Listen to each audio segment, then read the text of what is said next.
이비인후과 전문의 배성호 원장입니다. 오늘은 귀지 얘기를 좀 해드릴까 그래요. 여러분들이 귀지에 대해서 굉장히 관심이 많은 분들이 많아요. 그래서 귀지를 빼야 되냐 말아야 되냐도 되게 많이 물어보시고 귀지가 있으면 큰일 난 줄 알고 계시는 분이 계셔서 오늘 정리 좀 해드릴까 합니다. 자, 첫 번째 확인할 사항, 여러분 귀지 놔두시면 됩니다.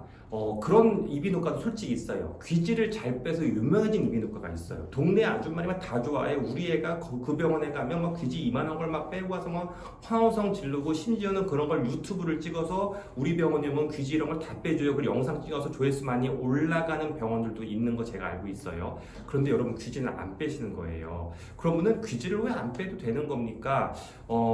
귀지는 왜 생기는지를 아셔야 되고, 그게 그럼 어떤 해를 끼치느냐, 이걸 알아야지 결국에는 뺄 거냐 말 거냐라고 생각하시게 될 건데, 자, 우리가 쉽게 생각해 봅시다. 여러분, 우리가 변이 있어요. 배에는 변이 있죠. 변은 더러운 거죠.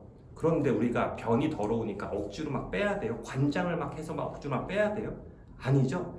그런 일은 변비가 너무 심할 때, 아주 응급할 때 어쩌다가 하는 거지. 통상적으로 막 한 달에 한 번씩 가서 막 빼오고 이런 거 없잖아요. 소변이 막 더러운 거죠. 근데 방광이 있는데 그걸 막 불겨가지고 억지로 빼요. 이런 경우에는 아주 특수한 경우에 빼죠. 그러니까 우리 몸에 있는 것들은요, 알아서 배출이 돼요.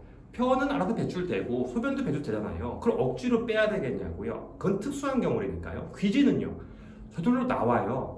저절로 나와요. 어떻게? 귀지라는 건 귀 구멍, 그 귀 구멍이라는 건 뭐예요? 터널이죠.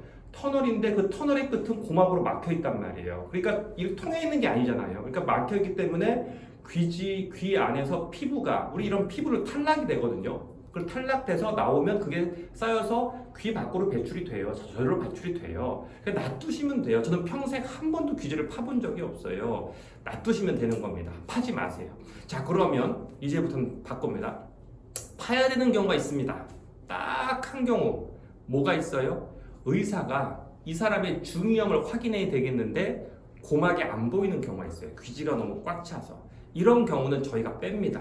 빼는 게 귀지를 빼고 싶어서가 아니라 고막을 확인하고 싶어서 빼는 거예요. 중이염이 있는지 고막이 뚫렸는지. 이때는 귀지 뺍니다, 병원에서. 그거 아니고선 솔직히 말하면 귀지를 뺄 이유는 없고요. 하나만 더 추가하자면 외국인들은요, 물귀지라는 게 있어요. 우리나라 사람들은 100에 한 명 잘 없고 한 몇백에 한 명 정도 있는 건데, 물귀지가 뭐냐면 귀 안이 축축한 거예요. 그 귀지가 거기서 떡이 돼요. 그런 경우는 석션으로 빼면 되거든요. 그런 분들 있어요. 몇백에 한 명 있어요. 그런 분들은 귀지를 빼러 가끔씩 이비인후과 오셔야 됩니다. 자, 그러면 이제 귀지는 안 뺀다 말씀드렸어요. 뺄 필요 없으세요. 놔두시면 돼요. 꼭 필요하면 이비인후과에서 빼줄 때 그때만 빼면 돼요. 왜? 고막을 보려고 빼는 거예요. 그 이비인후과가 뭐 돈 받으려고 빼는 게 아니라 필요하니까 빼는 거예요. 자, 그런데 이거예요. 그럼 빼면 무슨 손해를 보는 겁니까? 그죠? 안 빼는데 내 빼면 저 뺄 건데요? 그럼 저 뭐가 문제예요가 있는데, 첫 번째, 피부가 미세하게 긁힙니다.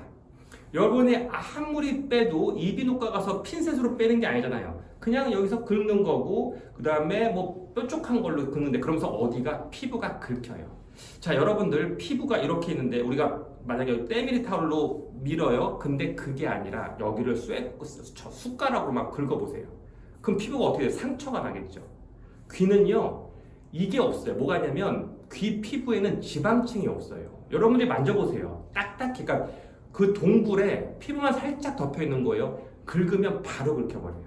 그럼 뭐예요? 거기서 상처가 나게 되겠죠. 여러분, 상처가 나면 어떻게 되는지 아세요? 나을 때 간지러워요. 그럼 여러분 어떻게 돼요? 또 긁어요. 또 간지러워요. 또 긁어요. 그게 이제 만성 외이도염으로 가는 지름길이에요. 그러니까 제가 제일 안 좋아하는 게 뭐냐면, 그거는 뭐죠? 사우나나 목욕탕 가면 면봉을 주는 데도 있어요. 왜냐하면 귀에 물건 닦으라고. 이게 절대로 하시면 안 돼요. 치과의사들이 제일 좋아하는 게 탕후루라면서요. 그거 계속 먹으면 치과의사가 빌딩 산다고. 이비인후과에서도 좋아하긴 해요. 왜? 환자가 양상이 돼요. 이거 큰 들어보세요. 귀 피부가 다 망가져요. 근데 한 번 망가진 피부가 여러분 잘 돌아오지가 않아요. 그러니까 귀는 여러분 건들지도 말고 파지도 말고, 정 궁금하면 이비인후과 가서 한번 그 감기 걸렸을 때 봐달라고 한 정도로 하시고 절대로 건들지 않으시는 겁니다.